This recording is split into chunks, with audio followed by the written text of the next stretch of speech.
Stella Azzurra che riprende ancora il pallone e va in contropiede, attenzione con Boffa solo davanti al portiere, non sbaglia Boffa, la mette all'incrocio dei pali ma davvero troppo larghe le maglie della difesa del number 9. Anche in questo caso Boffa, uno dei migliori in campo, va a timbrare la prima in campionato per il 4-0 della Stella Azzurra. Martinelli, il pallone dentro per Rinaldi, si gira il numero 9, c'è la rete dell'Itez Futsal Ostia, l'1-0 per i litorani firmato dal numero 9. Vediamo qua la grande torsione del numero 9. Gestisce palla lo Spinaceto 70, il numero 10 Toto, sta per perderla però la perde, il 5 tacco De Fazzi col destro, la mette all'angolino basso, non può nulla lì Fiorenzo, è vantaggio raddoppiato per il Santa Marinella. Tutto pronto per il calcio di punizione, Gentile sul pallone, schema però per Mazzetti con il sinistro, 3-2 il vantaggio ritrovato del CT Eur, bellissima la conclusione del numero 5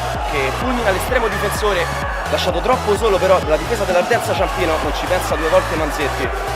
Pochi minuti al termine, Guardiola dalla bandierina, batte lui, sbaglia tutto però la porta è vuota, attenzione a Gioia, il lob per il 5-2 del CT Eur e adesso festeggia anche per la sua tripletta Gioia, partita ormai messa in cassaforte dal CT Eur.